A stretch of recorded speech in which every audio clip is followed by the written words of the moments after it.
Who will win the championship in the 2025 Formula One Championship?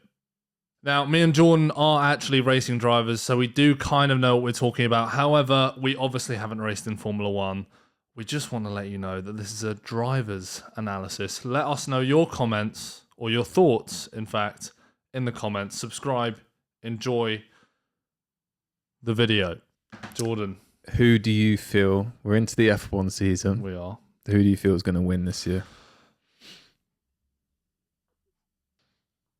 Oscar Piastri. Ooh. I've actually gone for someone else. Who? I've gone for George Russell. George Russell? Yeah, I'm going to get hate Why? for this. Well, not why. I mean, he's done well. All right, so I feel in crunch time situations, Mercedes do extremely well on strategy. I think, yeah, he doesn't have Antonelli taking points away from him. I think Red Bull aren't going to get much better from here. And I think the McLarens, I feel, even though the Oscars, I think they're going to continuously take points off each other, maybe get toxic. And I've gone for Russell. I'm going to get so much shit for that when he's like 8th in the standings at the end of the year. I think everyone's still thinking kind of Max or Lando. Do you think? Yeah. Even with Oscars for... Well, all right. I'll tell you why Oscar's going to win the championship. Go ahead. Or why I would back him. Because I just think you look at Oscar and you think he has that winner's championship mentality. There's a difference between like a Norris that can definitely win races and definitely get pole positions. But the problem with Norris is his consistency. Like, he's not... One weekend, he's like Lewis Hamilton, Verstappen, like... no one can beat him, or, you know, he's as good as anyone. And then some weekends, like we saw last weekend, he qualifies P6 or whatever he qualified. My point is, Norris chokes, I think, under certain pressure if he's not in the right mindset.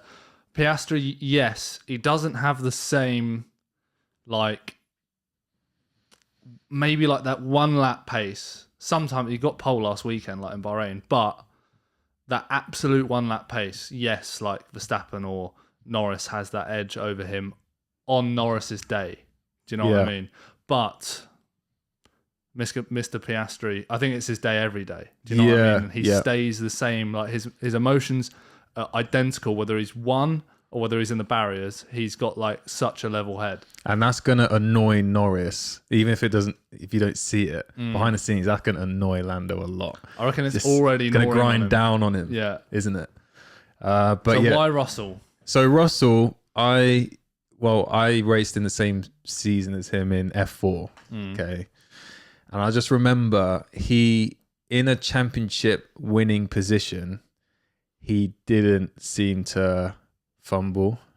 He was, I don't know, I just think he's a different animal now, obviously in F1.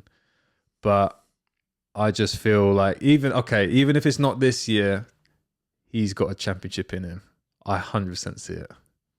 I think he's got a championship in him, but I don't think he's got the car this year to do it. Maybe. I don't know. I just feel Mercedes, you can't count them out in terms of... Because when we've seen Mercedes near the front in the past, they've rarely sort of fucked up. I mean, they used to have James Vowles.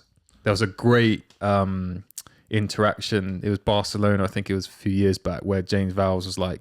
You could hear the comms on the radio and they were up against Verstappen. And the detail and the intelligence they have in the strategy is so top tier. They don't have the car, but I feel they have the strategy. I don't know. I just feel he's going to be in the mix. Maybe won't win. I'm going to get bitten in the arse, but I just feel, he's within a shot. I don't know. And you don't think Max has a chance? I think I don't know. But he does. He just had, I think, I heard his manager, I told you earlier, his manager went into the garage and just gave it to Helmut Marko. About what though? I think it was to do with the pit stops. Did you see the pit stops? Yeah, the pit stop lights in Bahrain? weren't working. Yeah, lights weren't working, but every stop. But yeah, I think Lando, we'll see. We know how fast he is. He's an incredibly talented guy, but I don't think he's got the head for it, man. No, it's not like, I don't take joy in saying that. Like, I would love to sit here and say Lando can win. Lando will win a championship 100%. My gut tells me he won't. Yes, he'll win races. Yes, he'll get poles. And he might put the fight to Piastri and put the fight to Max, put the fight to Russell, whatever. Yeah. But I don't think he's got the minerals for a full championship. Yeah, maybe. We'll see. It's going to be exciting, though. I think it's already going to be... Mind games are going to be being played at the moment. And it's like, McLaren, I'm sorry, they can't go for this whole 2 number ones bullshit. They're going to have to, though. But Mark Webber is Oscar's manager, and he had the mistake. Well, I think in his day in Red Bull, Mark Webber, I don't think he was, or maybe he was a number 2 driver, but we had that whole multi-21 thing in Malaysia, I think it was. Yeah, Malaysia 2013, I think it was. Yeah, and he but I think that whole year and that the whole way he sort of left F1, he hated that. Like, I feel like if there was one thing he could have changed, it would have been that he was a number 2 driver. He even said on the radio once, like, not bad for a number 2 driver, eh? Yeah, when he won a race. So I think Mr. Webber won't let Oscar be a number 2 driver, and there's no way Lando is going to be a number 2. No, there's actually a great, also Nico Rosberg explains it really well when he was up against Lewis, that social engineering in the garage of making sure that you're sort of getting priority most of the time is a massive task in its own. So he would say things like, for example, let's say they build a prototype or a new front wing, who gets it? And if there's 2 number 1s, what, do they flip a coin? Or, it's like... So he was saying they even set a rule. They crash sometimes. They set a rule like if they crash into each other, they pay for the damage and stuff like that. It's a good podcast, but he was just really going into like, you have to actively fight for your status all the time. Even if you're performing on the track, behind the scenes, you've got to get the team behind you in a way. So it's a social engineering, really.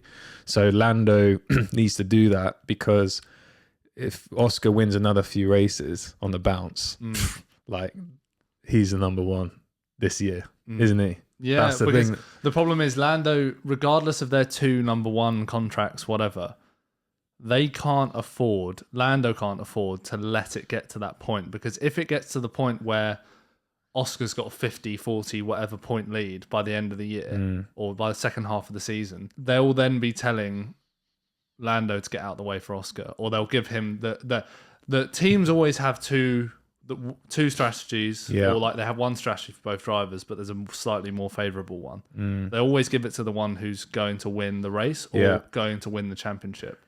And they can't afford to...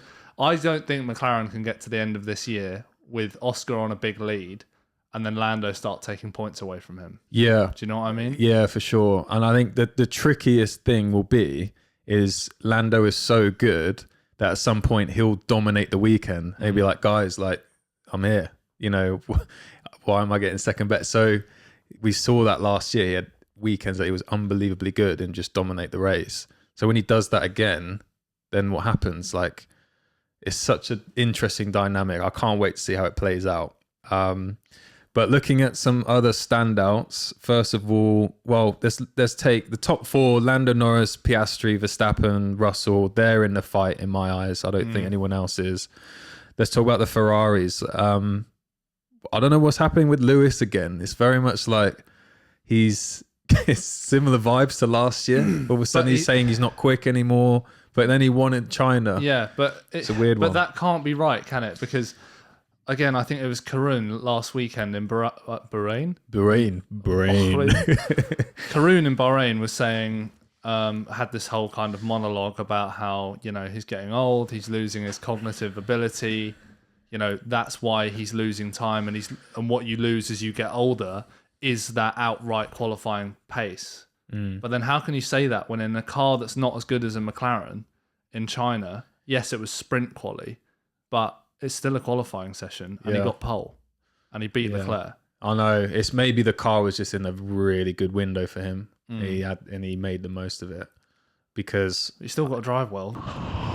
Thanks for listening, everyone, and watching. Make sure to subscribe, like the video, and sound like AI, bruv. Oh, excuse me. Thanks for watching, everyone, and listening. comment your opinions in the comments section, like the video, and subscribe. We need to get to 5K, please. Please. Thanks. Bye. Bye.